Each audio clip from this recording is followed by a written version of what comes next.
संभल में जो हुआ वो सबके सामने है।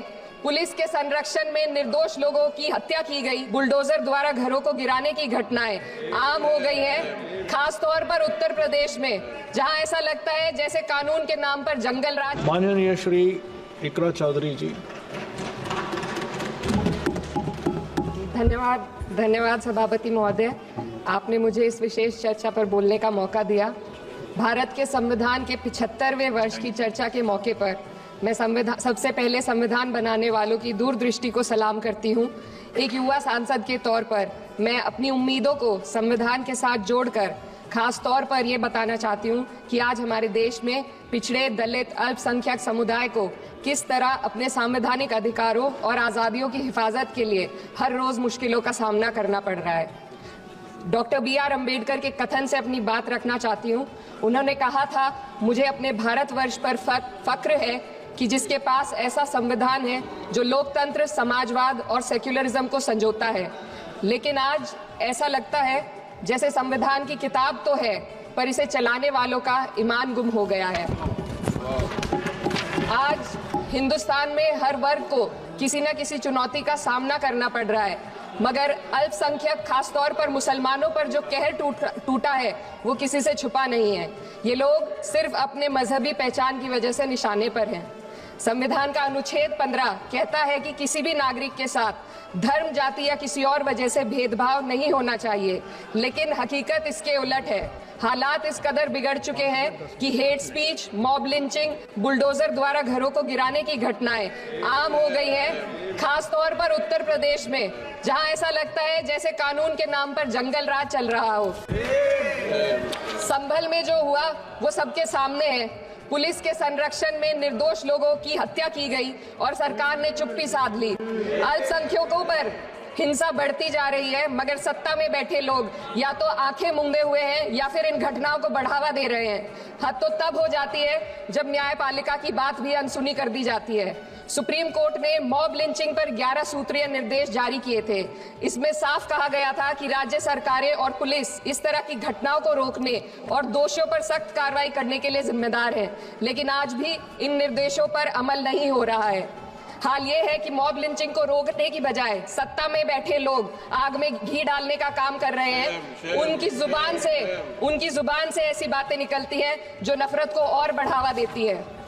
ये अशांति अब इतनी गहराई तक फैल चुकी है कि हमारे समाज के धर्मनिरपेक्ष चरित्र पर गंभीर सवाल उठ रहे हैं। साल की शुरुआत में ही कई राज्यों में दुकानदारों को अपने नाम बोर्ड पर लगाने के लिए मजबूर किया गया। इसे सेहत और सुरक्षा के कानूनों का हिस्सा बताया गया, मगर असल मंशा कुछ और थी। ये कदम खास तौर पर मुसलमान दुकानदारों को निशाना बनाकर उठाया गया ताकि उनकी रोजी रोटी पर चोट की जाए। पिछले हफ्ते मुरादाबाद में एक मुस्लिम डॉक्टर को हिंदू बहुल्य मोहल्ले में घर खरीदने पर विरोध झेलना पड़ा। वजह बताई गई कि इससे मोहल्ले की सामाजिक शांति बिगड़ जाएगी। अब आप ही बताइए, क्या ये वजह सही है, जायज है? असल में ये छोटी बड़ी घटना इस बात का सबूत है कि सांप्रदायिकता को बढ़ावा देने वाले बयान और नीतियां हमारे समाज को अंदर से खोखला कर रही है। उत्तर प्रदेश में यति नरसिंहन ने बेहद घटिया बयान दिया, लेकिन सरकार इन बयानों पर कोई कार्रवाई नहीं कर रही। हेट स्पीच न केवल जनमानस के विचारों को प्रदूषित करती है, बल्कि इससे अब संवैधानिक पदों पर बैठे लोगों को भी प्रभावित कर दिया है। अभी हाल ही में माननीय उच्च न्यायालय इलाहाबाद के माननीय न्यायाधीश ने ऐसे बयान दिए जिसका संज्ञान खुद सुप्रीम कोर्ट को लेना पड़ा।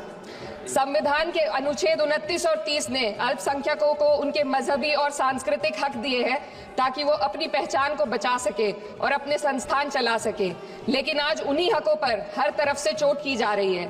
वक्फ जैसे बिल लाकर उनके धार्मिक अधिकारों को छीनने की कोशिश की जा रही है। आज अल्पसंख्यक समुदाय को संविधान द्वारा दिए गए अपने बुनियादी अधिकार पाने के लिए लंबी लड़ाई लड़नी पड़ रही है।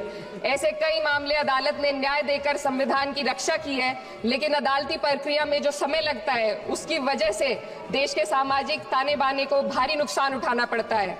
मिसाल के तौर पर इलाहाबाद हाई कोर्ट ने 2004 के मदरसा एक्ट को रद्द कर दिया था, जिससे मदरसों के संचालन पर सवाल उठे।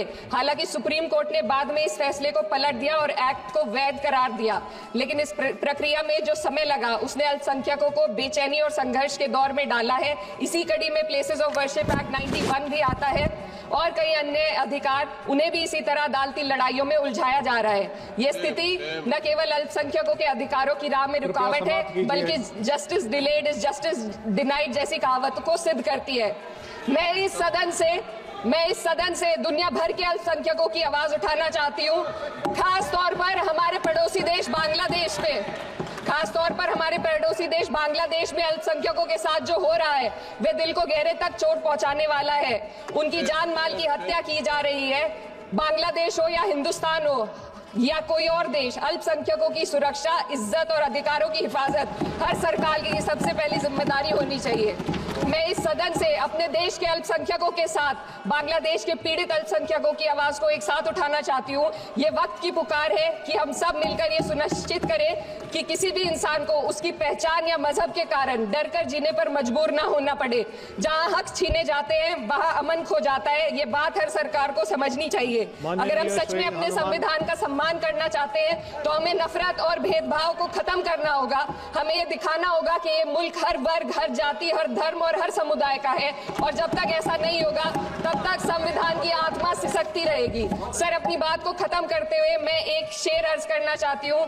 ये दाग दाग उजाला, ये शब गजीदा शहर, वो इंतजार था जिसका, ये वो शहर तो नहीं। लेकिन अगर इस सदन में बैठे हम सभी सदस्य ये ठान ले कि हमें संविधान के मूल्यों को लागू करना है और उसे लागू करने का प्रयास करें तो वह सुबह जरूर आएगी, जिसके लिए लाखों भारतवासियों ने अपने जानों की कुर्बानी